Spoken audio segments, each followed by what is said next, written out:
Ketika fitnah muncul, kemudian kita nggak punya kejelasan keberpihakan gitu ya. Nah, kita dalam situasi seperti itu harusnya mematahkan busur, malah jangan terlibat. Bahkan sampai-sampai Nabi mengatakan, hatta kalian didatangi oleh seseorang yang ingin mengajak kalian untuk berpihak, ya kan? Dia datang ke rumah kalian, ya kan? Kalian pun nggak usah ngelawan, ya kan? Ambillah sikapnya anak Adam yang terbaik. Anak Adam yang terbaik sikapnya ikutin Qabil apa ikutin Habil? Yang jahatnya mana? Qabil kan? Qabil yang jahat kan?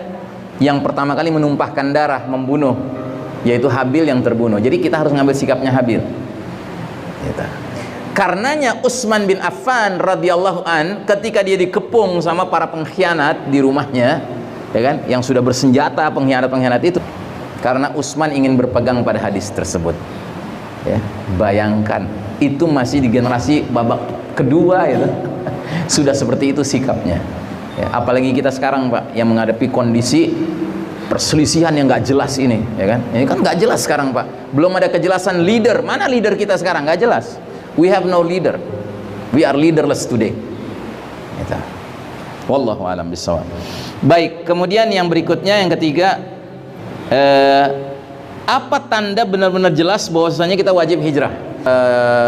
Anaknya Ibnu Abbas, ya, dalam asar itu dikatakan bahwa bintang berekor yang akan menjadi penyebab dukhan, ya, itu dia sebelum menghantam planet kita ini, dia akan seliweran di atas langit bumi ini selama antara 3 hari sampai 7 hari, dan bentuknya melingkar seperti ular gitu. Nah, jadi kenapa dia harus 3 sampai 7 hari? Karena ini istilahnya sisa waktu peluang akhir bagi orang-orang beriman yang ngerti untuk melakukan evakuasi gitu. Nah, jadi peristiwanya itu akan seperti itu.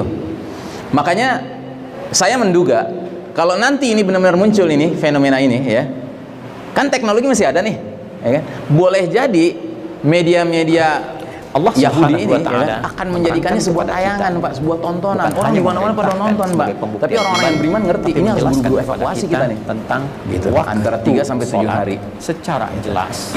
Makanya kalau bisa Anda cari temen pilot gitu yang jago menerbangkan pesawat gitu kan, Anda ajak, ya kan, mau nggak sepakat kalau nanti terjadi hari-hari itu, Anda cari ente, kita berangkat bawa keluarga masing-masing, kita masuk ke Cengkareng, ambil aja pesawat mana aja, berangkat aja gitu kan, nggak usah pakai izin-izinan gitu. Ditembak mati ya syahid, ya kan, hijrah, niatnya hijrah gitu. Dengan jelas mau nggak gitu? Waktu, ya kan? Kalau memang perlu, ya kan, dalam bahasa bebasnya, orang-orang yang opportunity gitu loh, itu peluang terakhir. Subhanahu wa ta'ala, masa sih kita harus nunggu yang kayak gitu? Penjelasan dalam satu hadis salat yang Allah terangkan, yang disampaikan oleh kepada sahabat mereka waktu-waktunya yang sangat jelas. Jadi bukan sekedar Allah meminta kepada kita untuk membuktikan keimanannya lewat sholat, tapi kata Allah, saya tegaskan, saya terangkan pula kepada kalian waktu-waktu kapan kalian menunaikan sholat itu. Satu, kita bertanya, bagaimana kemudian penetapannya, ya Allah? Maka dijawab selanjutnya, ditetapkan dalam setiap pergantian antara waktu, dalam setiap hari. Dari sahabat kata Allah, bagi orang beriman, kami tetapkan waktu-waktu menunaikan sesungguhnya ia berdoa, wahai penyakit ta'un, ambillah aku. Dia mengucapkannya 3 kali. Maka Ulaiman al-Kindi bertanya, mengapa engkau berdoa demikian? Bukankah Rasulullah sallallahu alaihi wasallam bersabda, janganlah salah seorang di antara kalian berangan-angan akan kematian. Faqala inni sami'tu yaqulu badiru bil mauti sittan. Malah Abis Al-Ghifari radhiyallahu anhu menjawab, sesungguhnya aku mendengar Nabi Muhammad sallallahu alaihi wasallam bersabda, berharaplah segera datangnya kematian bila mana 6 perkara telah menjadi kenyataan. Imrotas sufaha, yang pertama, pemerintahan dipegang oleh penguasa yang bodoh. Kathrotas syurati, banyaknya antek-antek penguasa atau polisi. Wa bai'al hukmi, yang ketiga munculnya fenomena jual beli kasus hukum. Wastifakhfan biddami, yang keempat dianggap ringannya penumpahan darah. Wa qati'atur rahimi, yang kelima terputusnya tali silaturahim. Wa nashwan yattakhiduna al-Qur'ana mazamira yuqaddimunahu yughannihim wa in kana aqalla minhum fiqhan. Yang keenam, munculnya pemuda yang menjadikan Al-Quran sebagai mazamir, nyanyian atau seruling. Manusia mendorong pemuda itu menjadi imam dikarenakan nyanyiannya menyenangkan terdengarnya, sekalipun dia bukan seseorang yang memahami ad-din, agama.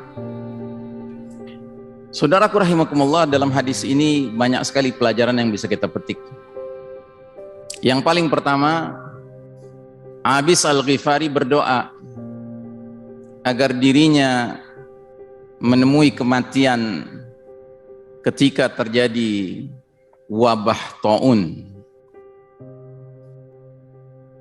Dan sesungguhnya doanya seperti ini tentunya terkait dengan sabda Nabi yang lain, di mana Nabi mengatakan, barang siapa yang wafat terkena taun, wabah taun, maka dia wafat seperti wafatnya orang yang mati syahid. Karenanya di zaman Khalifah Umar ibn Khattab radhiyallahu an, seorang sahabat mulia minas sabiqin al-awwalin, termasuk yang awal masuk Islam, yaitu Abu Ubaidah. Abu Ubaidah menjadi gubernur di Syam, sedangkan wilayah yang dia pimpin itu terkena taun. Dari hari ke hari semakin banyak yang meninggal dikarenakan taun itu. Lalu Abu Ubaidah bergumam, ya Allah, bilakah tibanya giliranku? Seperti mengharap-harap agar dirinya dicabut nyawanya dikarenakan taun tersebut. Ini pelajaran berharga sekali buat kita. Para sahabat sikapnya adalah kalau tahu taun sedang terjadi, bahkan mengharapkan dirinya menemui kematian dikarenakan taun, karena keyakinannya akan sabda Nabi, barang siapa yang meninggal dikarenakan kena penyakit taun, dia matinya mati syahid. Karenanya Abis Al-Ghifari sampai 3 kali berdoa, ya ta'unu khudni, wahai taun ambillah aku, wafatkanlah aku. Nah, uniknya seorang tabi'in yang hadir di dekatnya, yaitu Ulaimunil Kindi, menjadi heran, kenapa engkau berdoa demikian? Bukankah Nabi Muhammad sallallahu alaihi wasallam bersabda, la tatamannau ahadukumul maut, janganlah salah seorang di antara kalian berangan-angan akan kematian. Malah Abis Al-Ghifari menyampaikan sebuah hadis yang lebih mengejutkan lagi. Dan hadis ini tentunya berkaitan dengan kondisi zaman yang berbeda dengan kondisi zaman yang dihadapi para sahabat maupun tabi'in.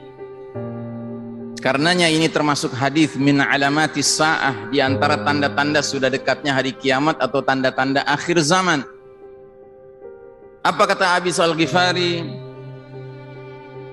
Sami'tu yaqulu badiru bil mauti sittan, bersegeralah kalian berharap kematian bila mana 6 perkara, 6 kondisi, 6 situasi telah muncul. Keenam situasi itu, yang pertama imrotas sufaha, hadirnya penguasa yang bodoh. Kalau ayat atau hadis berbicara tentang bodoh, itu bodoh maknanya apa? Al-jahlu anil haq, al-jahlu anid din, bodoh akan kebenaran, bodoh akan agama. Jadi orang yang sekalipun punya ilmu yang luas tentang politik, ekonomi, sosial, budaya,